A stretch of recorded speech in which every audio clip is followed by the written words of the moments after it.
Can the New York Jets keep their season alive in Seattle? We're going to talk about it.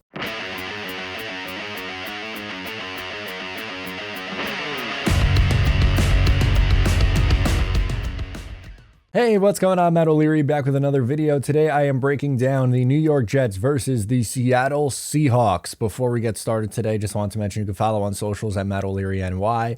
Also, if you haven't, please make sure to check out the Just Jets podcast. New episodes drop every single Wednesday. It is the 7-8 New York Jets against the 7-8 Seattle Seahawks. There is a ton on the line for the New York Jets as they try to keep their playoff hopes alive.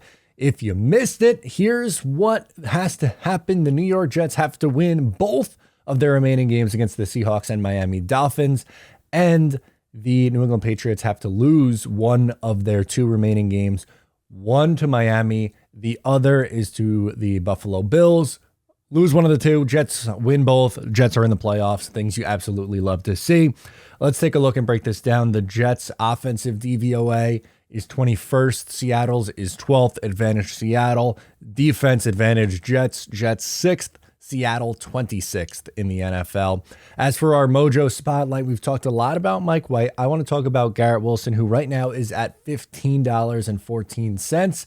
He has been one of the most impressive rookies this season. He has a really good shot to win Offensive Rookie of the Year. Get in on the action while you can. Link to sign up is down below in the description. You can get in and get yourself some Garrett Wilson stock if that's what you want to do.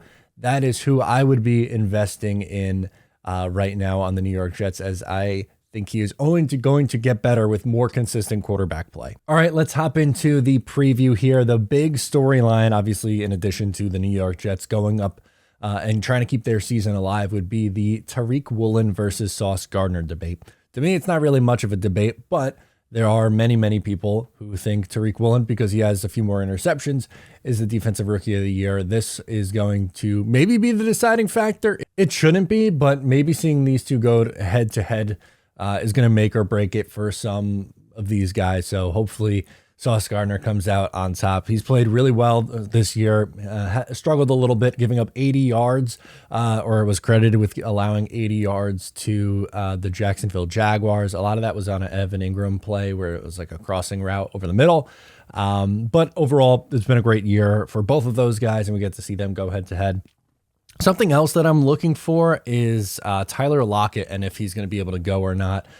It's very up in the air if he's going to play. Going to keep an eye on that. So we will more than likely be discussing on the Sunday morning live stream before kickoff, or well, I guess it'll be in the afternoon because it's a 4:00 game for the Jets.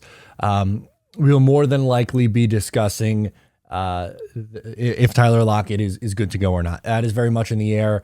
And obviously he's a really good wide receiver, a very important piece to this Seattle Seahawks offense. So that will be something of note. Just overall here, a couple of other things about the Seattle Seahawks. They've been reeling. They've lost 5 of 6. Yes, the Jets have lost 4 games in a row, so that's not really a great comparison. But when you look at an area for the Jets where they could bounce back, it's the running game. Seattle and that defense isn't very good, but against the run, they're really bad. 31st in rushing yards allowed, 29th in rushing touchdowns allowed, and 25th in yards per attempt. Bounce back week for Bam Knight and Michael Carter. I would hope so. I would also think that with Mike White returning, the Jets could potentially utilize, throwing the ball to back off the defenses. They've been stacking the box against the New York Jets and really, clamping down on the run game and daring them to throw when Zach Wilson was starting. Didn't really work for the Jets offense. So with Mike White back, and he is, more of a threat in the passing game, I don't think that's up for debate right now. That should really open things up, I think, for the run game. And what is Mike White's impact? That's a question that's been asked a lot. Well, to me, the biggest impact is having to respect the pass. Just overall in his 3 starts, the number of yards of total offense, not passing yards, but just total offense. The Jets had 466, 486, and then 309 to the Buffalo Bills. The Bills game, he had to leave twice, so that was part of the reason why the offense wasn't phenomenal. But he had nearly 500 yards of offense against the Minnesota Vikings. The big thing is punching it into the end zone in the red zone. Too many times were they settling for field goals, especially against the Minnesota Vikings. That was a killer in that game. You have to be able to convert in the red zone. especially on the road in a tough place to play in Seattle. Now, something of note for the New York Jets.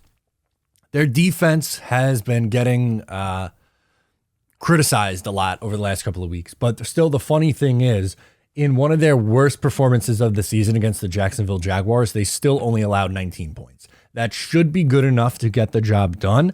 And just they've held opponents to 20 points or less in 10 of their last 12 games. 10 of their last 12. New England, when they scored 22, and Minnesota, when they scored 27, were the only two who were able to, eclipse that mark, get above the 20 mark. You've had a bunch of teams right at 20 and a few below that, but I think you're going to see something similar from the New York Jets defense this week. Yes, they haven't been great against the run, but Quinn Williams back and being healthy, and then also having a little bit extra time off to recover from last playing on Thursday night, and now this game is a Sunday game.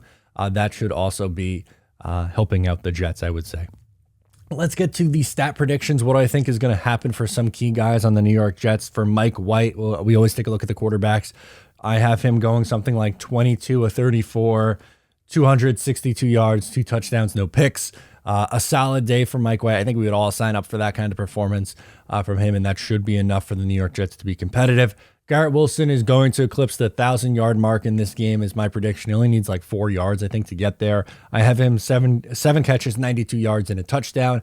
I also think Elijah Moore is involved. 4 catches, 54 yards, and a touchdown. Rushing, I think it'll be a little bit by committee, but I have Bam Knight leading the way. 12 carries, 55 yards, and 1 touchdown there. Let's get into the score and picks predictions. So far against the spread, I am 7-8. I had the Jets last week covering their number.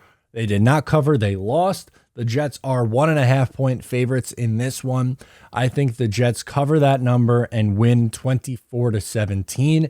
I think that obviously the big storyline is Geno Smith revenge and Pete Carroll revenge. But what about DJ Reed revenge, Dwayne Brown revenge, and Robert Saleh revenge? He was a coach on that defense for the Seattle Seahawks, so I'm not buying into the revenge factor. I think the Jets take care of business. Now, Casey also had the Jets last week, so she drops to 9-6 against the spread. She's been really good. Let's see who she likes.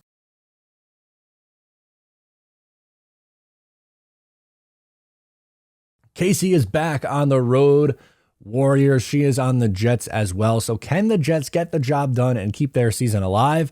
I think they do, but I want to hear from you. Let me know down in the comments or on social media at Matt O'Leary NY. Let me know if you think the Jets get it done. Drop your predictions. Let me know. Thank you so much for tuning in. Please make sure to subscribe, leave a like, share with a friend. That really helps me out a lot. I appreciate all the love and support. I will talk to you next time.